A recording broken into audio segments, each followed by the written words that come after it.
With no progress on a trade for Damian Lillard, could the Heat look to the 76ers to put them back in title contention? Joel Embiid might ask out of Philadelphia, so we break down the pros and cons and why a trade should happen on today's episode of Locked On Heat.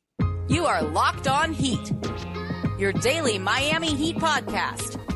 Part of the Locked On Podcast Network, your team every day.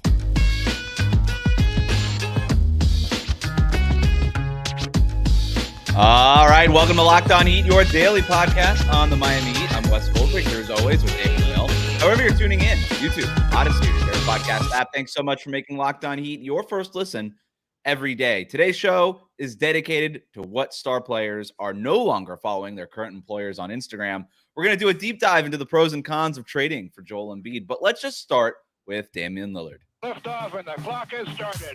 Dame requesting a trade out of Portland. To have to lower your asking price and look elsewhere, and that's where Miami will still be a part of this process. This is supposed to be a peaceful separation.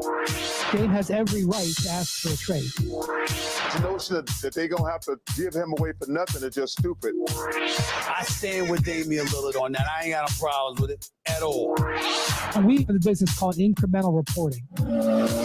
It will hang over the whole summer. Damian Lillard has unfollowed the Portland Trailblazers on Instagram. Big news out of the social media world, rocking the NBA. I don't know how to get into it here, but I'll just say my take on it is, as I've said before, Damian Lillard will never play another game for the Portland Trailblazers. I think that relationship is irrevocably broken. There's just no way of fixing it. They've made it clear, despite some people contesting otherwise. Portland has not operated like a team that is looking to continue playing with Damian Lillard. I know some people believe that the addition of Jeremy Grant or the re-signing of Jeremy Grant over the offseason, the drafting of Scoot Henderson, all that indicates we're trying to do what we can to surround you with talent. But no, you don't draft the player's replacement and then say, no, we do want you back. And then you don't sign yet another guard.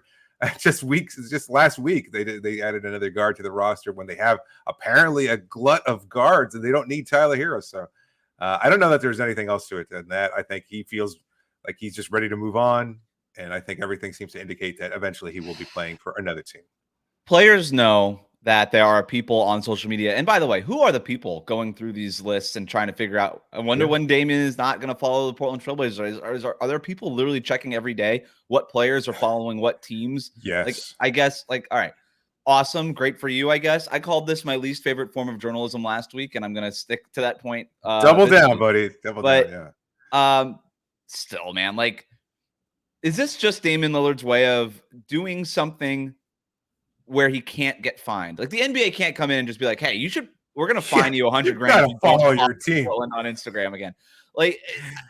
This is obviously the memo came out. And so Damian's got to be careful now if he wants to avoid. I don't even think he cares about the $100,000 or whatever, $500,000, whatever it was. He don't care about that. I think one Modelo commercial, he's good. He's made it back, but I don't think he wants to get in trouble. And he is so conscious of his public image. I just think he wants to avoid any of that kind of thing. But this is like the thing that you can do without getting fined, without really getting in trouble, without making a big deal out of it, knowing that, okay, I'm not saying anything. You can't fine me. You can't accuse me of saying anything, because I know that the social media sleuths out there, if I unfollow Portland Trailblazers on Instagram, they're going to find out and they're going to do all the talking for me. Now, do I think that Joe Cronin cares whether or not Damian Lillard is following them on Instagram?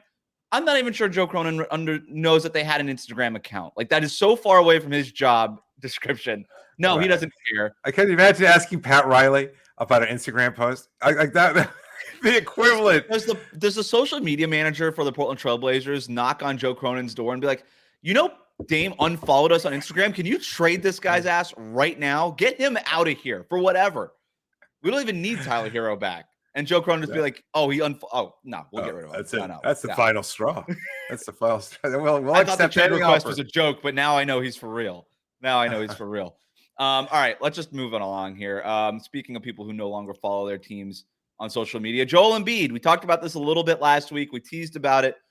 that we kind of wanted to do a deeper dive on Joel Embiid because there's more and more reporting over even the weekend, David, coming out about Embiid. And well, let me just get to the report here. This is from Yahoo's Vincent Goodwill. So if Embiid gets fed up with the 76ers, a league source tells Vincent Goodwill that teams around the league believe the Knicks and the Heat are, quote, keeping an eye on everything going on, end quote.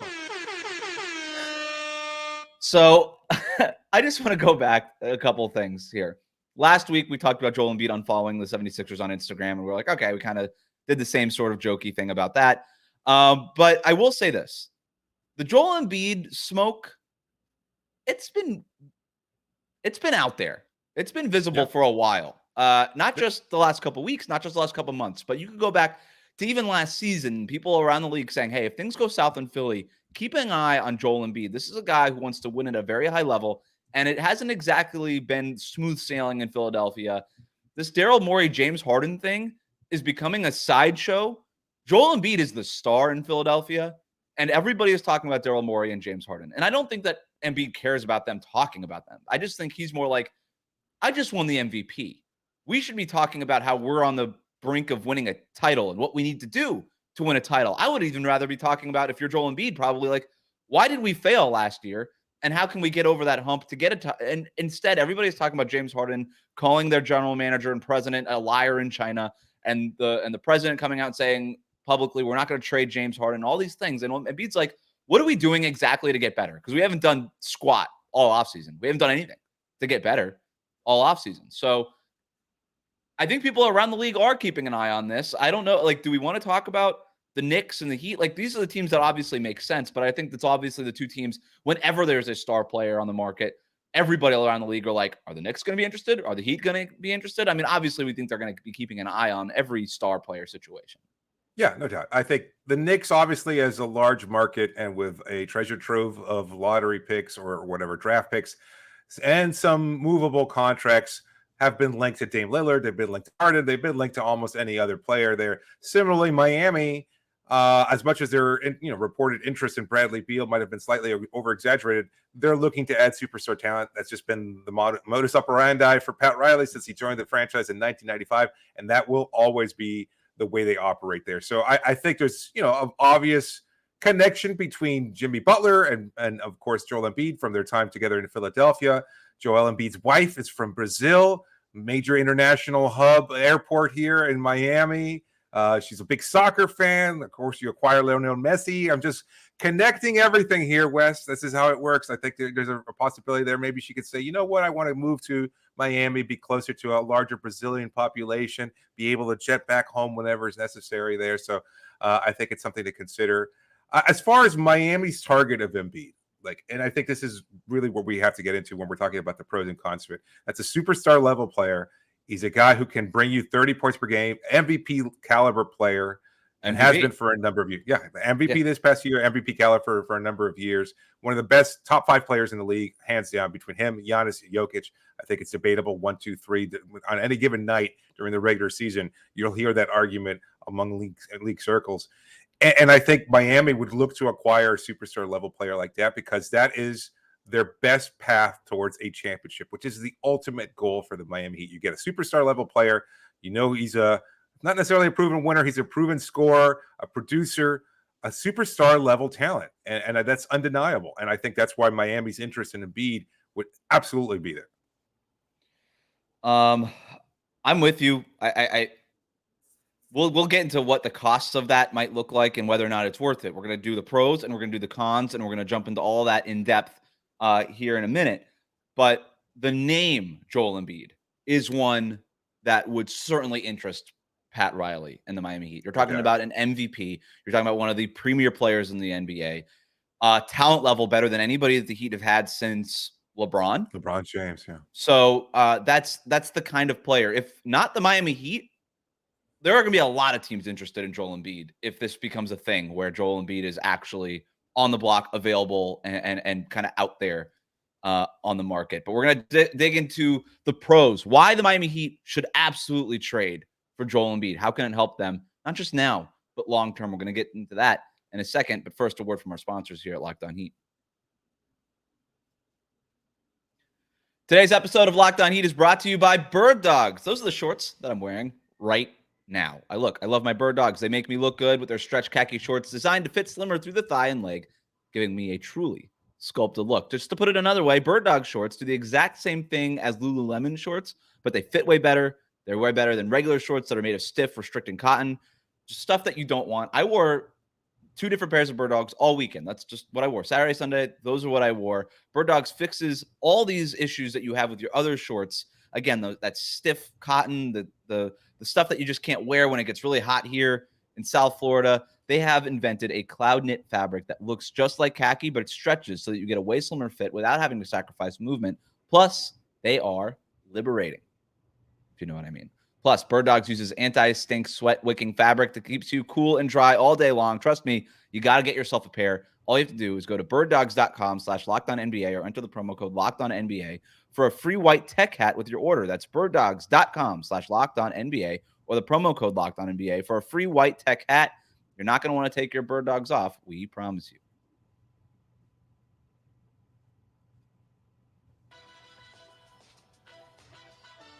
Thanks again for making Locked On NBA or Locked On Heat your first listen every day.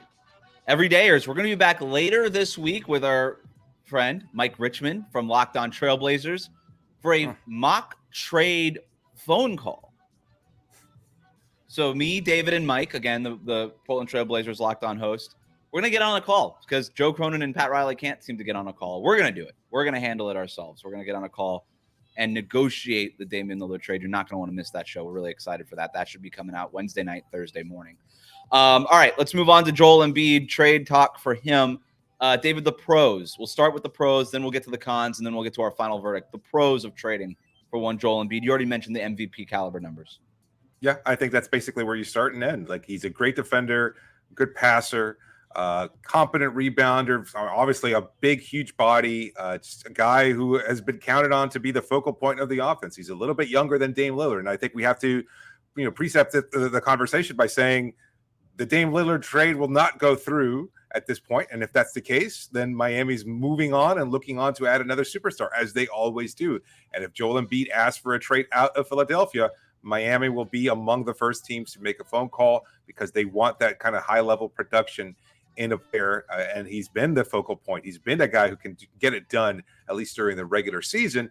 And I think that's, again, with the conversation because of the connection with Jimmy Butler and the likely, superstar level pairing there. You mentioned it before, the high talent player, like that. It's just too easy a judgment for Miami's front office to make. They would never pass up an opportunity to acquire a superstar level player. I don't know that they would never pass up the opportunity. We'll get to the costs here in a little bit. I do want to touch on something else, though, or at least put a pin in it also. You mentioned, hey, if you can't get Damian Lillard, maybe you just move on to Joel Embiid. I would argue I don't think the two are mutually exclusive. But let's put a pin in that. Let's put a pin in that. The pros. Well, you're a bigger fan. You're a bigger fan of Joel Embiid. You want him on your team. I don't know. Look, I'm pretty split. Look, Joel Embiid, his numbers last year, 33 points per game on 55% shooting. I mean, it's crazy. The year before that, 30.6 points per game on 50% shooting. This guy is unbelievable. And it's big stats. And there was an argument between him versus Nikola Jokic. It's like, hey, the Nikola Jokic is the advanced stats guy. Joel Embiid is the real stats guy. Now, both of them have gotten to the point over the last couple of years where that argument is so old, it doesn't even make sense anymore, right? Like, if you're debating the Embiid versus Jokic for who the best center in the league is, both of them have the counting stats, and both of them have the advanced stats. The advanced stats love Joel Embiid. Love them. Love him, especially on the defensive end. The best way I heard it framed in terms of that comparison is this is modern-day Tim Duncan versus Kobe Bryant, right? Where Nikola Jokic is more of the kind of quiet, subdued Tim Duncan, and Joel Embiid is out here hitting fadeaway jumpers that you've never seen from a center and just like crazy stuff. And the numbers are just ridiculous. They blow your mind every single night.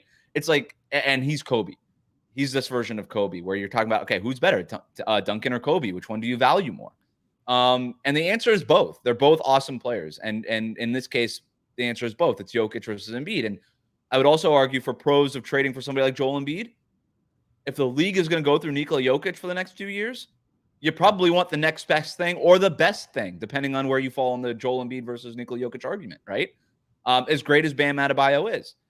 Now, the other pro for trading for somebody like Joel Embiid is, yes, he opens up your championship window right now. Obviously, Miami's championship window is open right now. It's open. You've got Jimmy Butler, you got Bam. It's open. They're trying to maximize this. Joel Embiid helps you maximize the current window. But he might also keep that window open after Jimmy Butler either ages out of his prime or is no longer with the Heat because he retired or whatever, right? Embiid is 29 right now. I think Embiid's going to be a really good player for a while. Like he's 29. You do wonder how long centers have in terms of a window, but remember he also didn't play his first 2 years of his career. He's basically only played 7 years.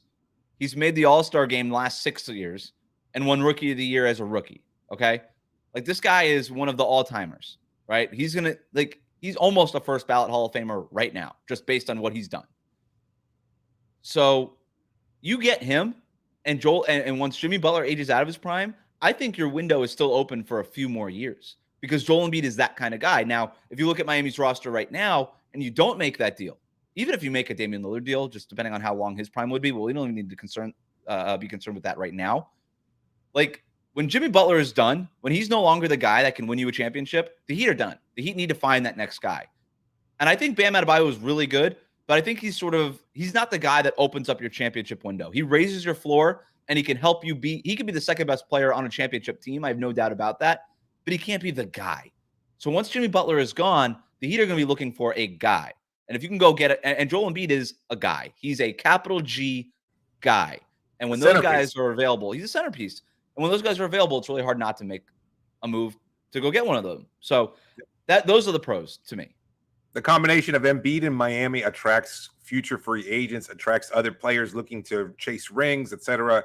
This would be akin to acquiring LeBron James in 2010. It's that level player. You're acquiring a top 5 level player in his prime right now. And to go back to the Dame point, I'll make it now.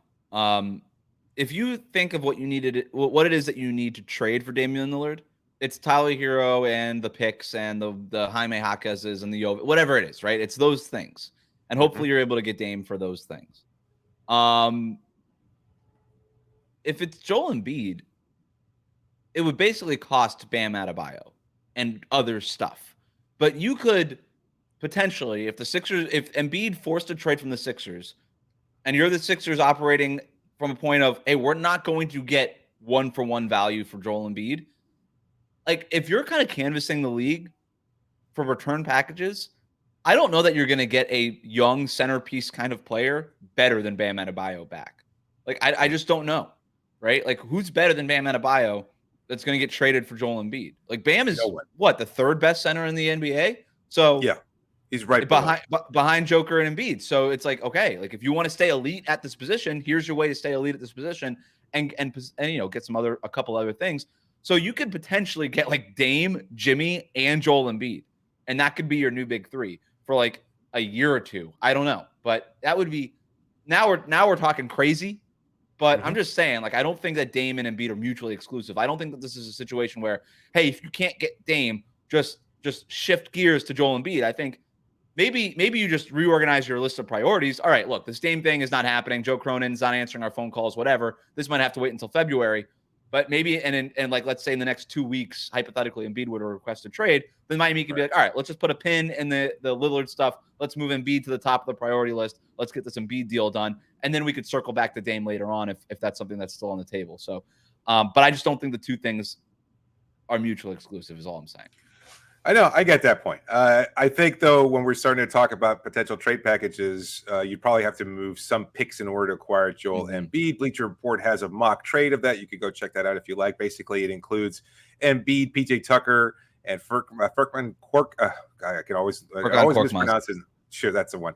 And they're all three of them would be shipped to Miami in exchange for Bam, Tyler, Nikola Jovic, and 3 first-round picks. Obviously, if you're shipping those picks to the 76ers, you're not going to be able to ship them to Portland in exchange for Damian Lillard. But basically what we're coming down to is a Miami trade with Philadelphia, Bam Adebayo for Joel Embiid as a centerpiece. And I think Miami considers that possibility. Now, if you're talking about the cons, and I think we're going to move on to that now, Yes.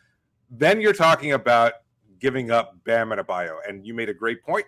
It's one well established. I think Bam Adebayo would be the best player that Philadelphia could potentially get in exchange for Joel Embiid. Like what Philadelphia is asking for when they're talking about a trade for Damian Lillard is getting a superstar level player in return.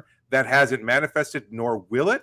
But for Philadelphia, if they're looking to move a center in Joel Embiid and they could get a player of Bam Adebayo's caliber back, it would be a slam dunk. Now, Miami, why would they want to give up an all-star player that's 26, so several years younger than Joel Embiid, certainly more proven and healthy in terms of his longevity, his overall availability being a primary factor in this to consider, and the fact that he has been a big performer at the highest level, whether it's the finals, whether it's the Eastern Conference Finals, throughout the playoff run. Yes, throughout it. Yeah, you've seen his game go up in the playoffs. Let's jump into that more here after the break.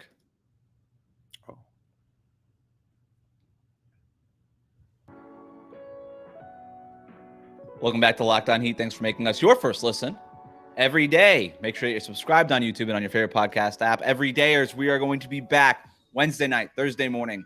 Friend of the show, Mike Richmond from Locked On Trailblazers, mock trade call to get a Damian Lillard trade deal done. We're going to be doing that later this week, so stay tuned. But for right now, let's jump into the cons of a potential Joel Embiid trade.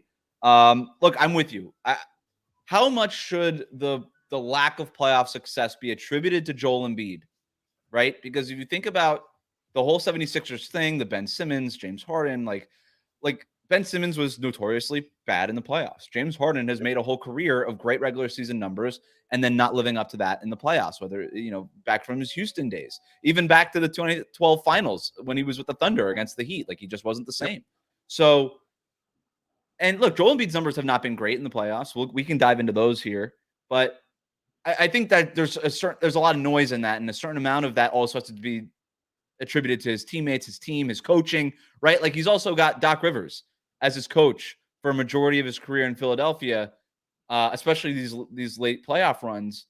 And Doc Rivers is one of those coaches too. It's like nobody's ever blown more 3-1 leads in a playoff series than Doc Rivers. Yeah. So it's constantly surrounded by people who underperform in the playoffs, and I have a hard time separating how much of that is Joel Embiid and how much of that is like just everything around him kind of crumbling in the most important moments. It's a point I failed to make during the pros section, but Embiid in Miami would probably be an even better version of the player that we've seen, because you'd be surrounded by a coach that has known how to coach superstar level MVP type players in Dwayne Wade and LeBron James and Jimmy Butler, and that would maximize what he could do, would probably get him in the best shape of his life. And that's just not rhetoric. That's a fact. Like, that's what players say when they come to Miami. They get into better shape. Even when they're already well-established NBA superstar level athletes, they get into better shape here in Miami. So that's something to consider on the pro side of things. But on the cons thing, yes, there is. It's a good point that you make. Embiid's numbers have struggled though, and it might just be as a result of the coaching and his, whatever players he's played alongside of. But he shoots less. He shoots more poorly. He doesn't pull down the same number of boards. Doesn't get to the free throw lines as much, as we all know. That's a big part of his game. He just is a worse scorer in the playoffs, as most players are. During that stretch, it's harder to score because you're going up against better competition and defense. But he has struggled mightily. And then beyond the numbers too, David, like we've seen him enough in the playoffs now against Miami, or just over the last 3 years against anybody. He just kind of disappears when you don't really want him to. Not as much as James Harden does, but he doesn't step up. Now, look, I will say this in defense of Joel Embiid: he was playing with a broken face 2 years ago. He was a little hurt. He was a little banged up in these last playoffs. The thing, but before. But the thing that stands out to me is Game 7. He's always beat up.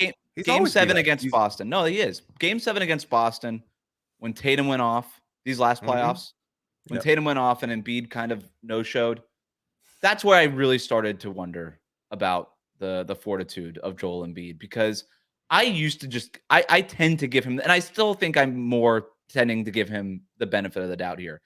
I do not doubt Joel Embiid's talent. It's there, right? And when we're talking about, hey, he didn't do what he did in the regular season. He averaged 33 points a game in the regular season. I mean, these numbers are insane. You're asking him now to do this in the playoffs, like to your point, where defenses are better. You're playing better teams all the time. Like, the numbers last year weren't bad in the playoffs. They just weren't what they were in the regular season. Historically good. Yeah, when he was just going bananas during the like 33 points a game at 55% shooting is nuts. All right. Even if you take his career averages in the playoffs, regular season versus playoffs, regular season, 27 points a game on 50% shooting, 10 free throw attempts per game. Amazing. That's his regular season average for his career. In the playoffs, it's 24 points a game on 46% shooting, 9.3 free throw attempts a game. So lower significantly. But you don't think the Heat would have taken 24 points per game at 46% shooting and almost 10 free throw games in this last playoff run? Of course they would have. Of course they would have. Those are still pretty good numbers. Those are pros, but it's also like what I'm trying to do is dissect whether or not this is a pro or a con. His playoff history and how much the playoff history we should really hold against him. I think some of it should be held against him. The Game 7 no-show was a bad one, right? That was a bad one. But I still think that there, to your point, if he were to leave Philadelphia, a team like the Miami Heat, like a winning team, could coax more out of him. I think there's more there. You put some stability around him. You could, a good organizations put their players in positions to succeed, and you could make a really good argument that the Sixers have not done that, and that Joel Embiid has succeeded despite the Philadelphia 76ers. And if that's the level of success that he's had in spite of them, whoa! Then just imagine what it could be like with a stable organization. He'll be better in Miami, but I think he's also not done himself any favors of being great in Philadelphia, at least during the playoffs when it matters most. And look, you look at Jimmy Butler, he never won. He never got, deep in the playoffs before he joined Miami. Of course, there was that run with the Sixers when they had a superstar level cast around him, and he was very, very good in that regard. But he had clutch moments. He was always a player that you could say, oh, he came up big in the clutch. And certainly he's lived up to that during his 4 years in Miami. He's been so good. I don't know that you can make that same argument about Embiid. And so that's why I think it's a little bit of both. He can be better. He's been very good during the regular season, and he's also struggled in the playoffs. And you don't necessarily want that in your superstar, especially if you're giving up as much. Again, we're talking about Bam Adebayo, potentially including Tyler Hero. Picks. Like if you're giving that up for Damian Lillard, it's a slam dunk because it fits better with a team that you can keep around him. And you're also not giving up as much talent necessarily. And you're also getting a proven player, top 75 player. Joel Embiid, as good as he is during the regular season, the availability, the constant health concerns, the dependence on free throw baiting. Okay. Let's talk about the availability part of it, because it's a really good point. That's a con, right? With Joel Embiid. You mentioned Absolutely. I will say, so we said it before, first 2 years, didn't play with a foot injury coming out of college. Rookie year plays 31 games. They were kind of being careful with him, plays 31 games. Since then, 63 games, 64 games, 51 games, 51 games, 68 games, and 66 games this past season when he won an MVP. Never has played in 70 games in a regular season from your star player. That's a concern on its face. Now, again, to push back against that con, Jimmy Butler don't play 70 games. But the difference, star players just don't really play that many games anymore. The difference is you're saving Jimmy for the playoffs because he'll perform. Then you're not getting that performance from Joel Embiid. That's exactly right. So, but I do think 66 games last year, 68 games the year before that. I already think that some of the playoff numbers there's so much noise around it. It's almost hard to decipher. I don't think the injury history is it's bad. It's there. It's definitely worth, and it's a con. It goes in the cons list, but I don't think it's like red alarm fire bad, stay away bad. I think it's a little bit overstated, Joel Embiid's injury history at this point. It seems like he's getting to a healthier place now. I could see that argument. And again, I think if in Miami's system, he'll probably lose some weight and he'll probably be in great shape. But we've also seen that kind of wear and tear piling up. And we're talking about players as they get older. They don't tend to get healthier on the other side of 30. They tend to get less healthy. And that being the case, we could see some incredible degradation at that point where he saves himself even more during the regular season so that he can be a postseason performer. And that's just not been the strength of his career. So I don't know. We're talking feet injuries, which have been pretty rampant, knee injuries. Those things get worse for 7 foot, bodies. They cannot withstand that kind of pressure very regularly. And so we're talking about the likelihood of those getting worse and worse throughout the rest of his career. And you're looking at a player who's under contract for the next 4 seasons and will be paid $60 million at the end of that contract, even though it's a player option. It's still a burdensome contract, and it does put you in a very tough situation. But you know, let's talk about that. No, the player option there, he's opting out of that as long as he's anywhere close to this level because of what the cap is going to do.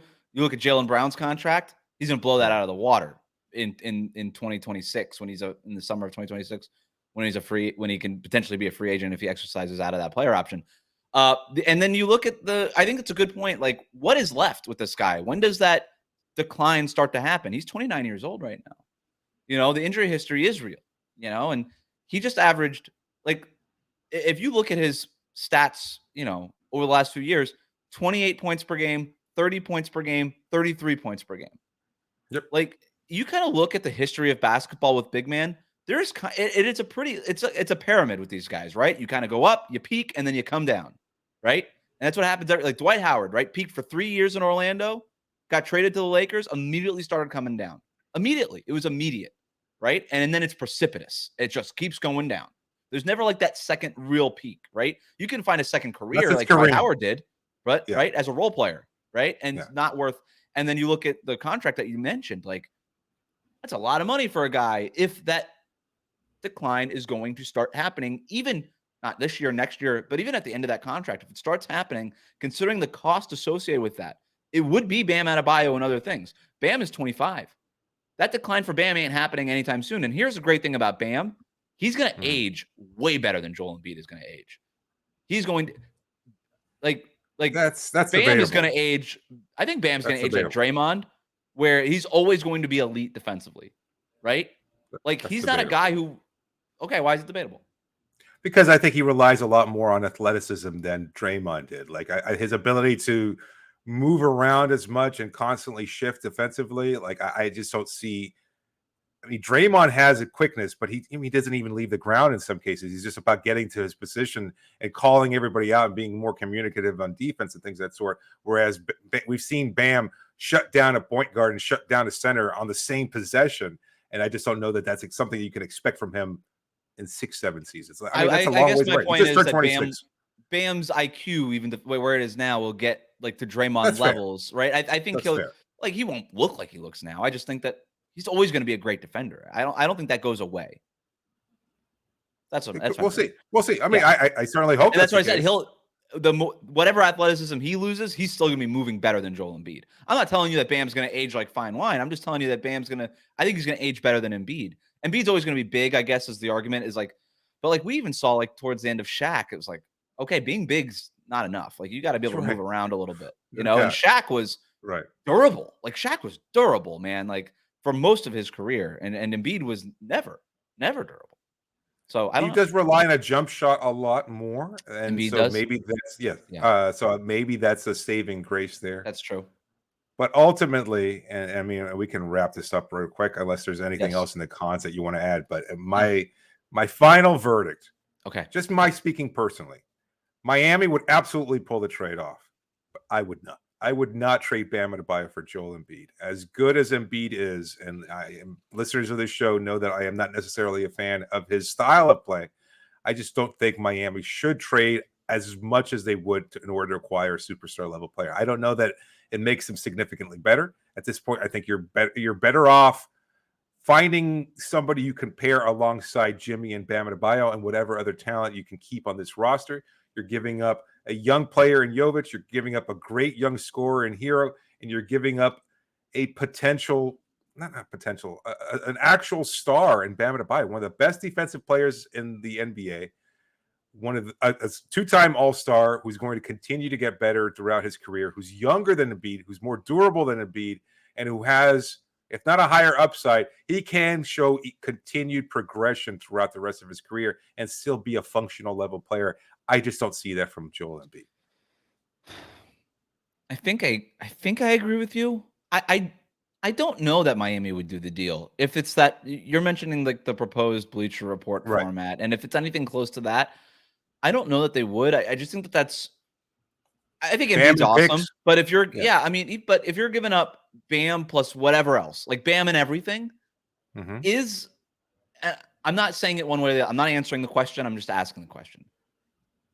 Is the improvement from the third best center to the second or first best center, is the improvement from Bam Adebayo to Joel Embiid worth all the extra stuff? Nobody's arguing that Joel Embiid is better than Bam Adebayo. Nobody's arguing that. But is it worth the improvement to go from Bam to Embiid if it means getting rid of all that other stuff, whatever that stuff might be by that time? That's the question that the front office has to ask. It's not, is it worth Embiid? The question is not Bam for Embiid. It's Bam plus all this other stuff. Is it worth the improvement? Is it worth the difference? And I don't know. I don't know what that other stuff would be. The market would have to kind of explain itself. But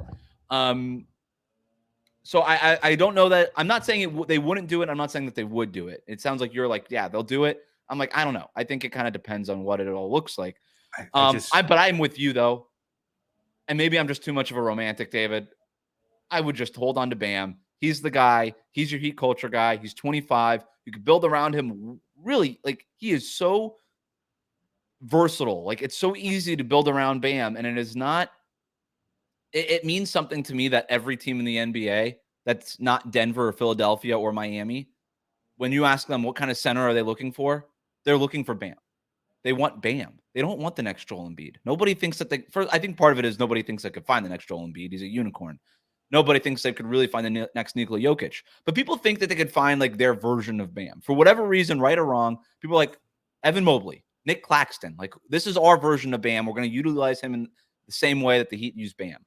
And I think that's meaningful. I think that means something because the Heat obviously have the prototype. They have the best version of this. So, and like I said, he's 25. Like you said, he's 25. He's young. He's durable. There's a proven track record there, and there's equity. There's equity with the organization. He means something.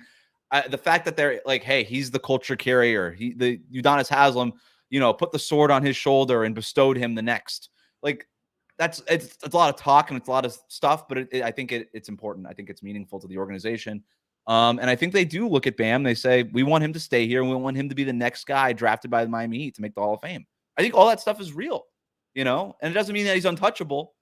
No, it does not mean he's untouchable. It just means that he probably even holds more value to Miami than he would to any other team in the NBA. And it would be harder to get him away from Miami than I think people think. Not impossible, but harder.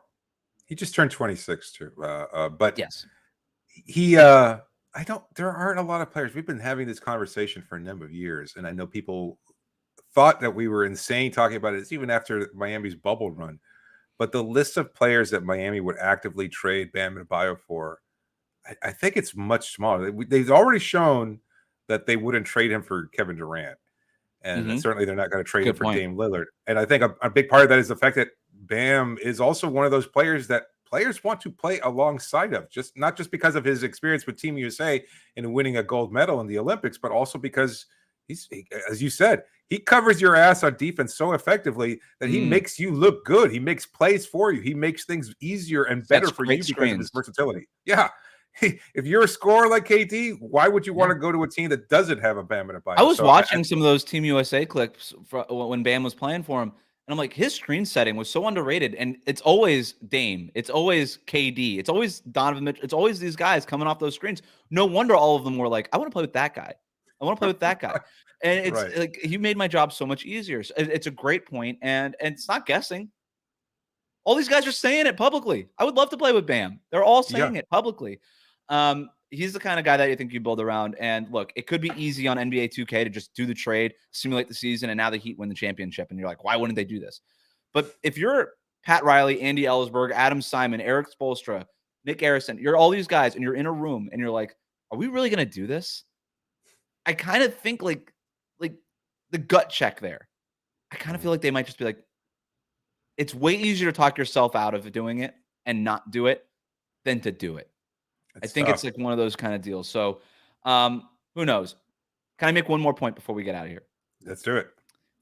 If they do all this for Damian Lillard now, I think that would actually increase the chance that they would at least be open to trading Bam for Dame. I think it would increase it. You think? Because I think you're given Dame's connection. Point. Yeah, given Dame's connection to Bam, like he says he wants to play in Miami. That's a good point. You go, I'm glad we have you here under contract. By the way, now we're going to trade away one of your best friends in the league, or a guy that you've grown increasingly close to over the last couple of years, and that you want to play. Yeah, you're probably right. Earlier, I think it seems a little less like. I know the temptation is to say, well, especially if you think you're good enough. Yeah. Like the big three of Dame, Jimmy, and Bam is probably good enough. Is it less good than the possibility of Dame, Jimmy, and Joel Embiid? Yes. But Yeah. again, it's not just about the big three. We saw this in 2010, 2011. I think you need to surround those three players that's a with good point. other competent. Yeah, my point was my point is going to be like, if you've already gone all in for Dame, you might as well just do what the Phoenix Suns did and just keep trading everything and keep getting better at each position, and just go get the other star.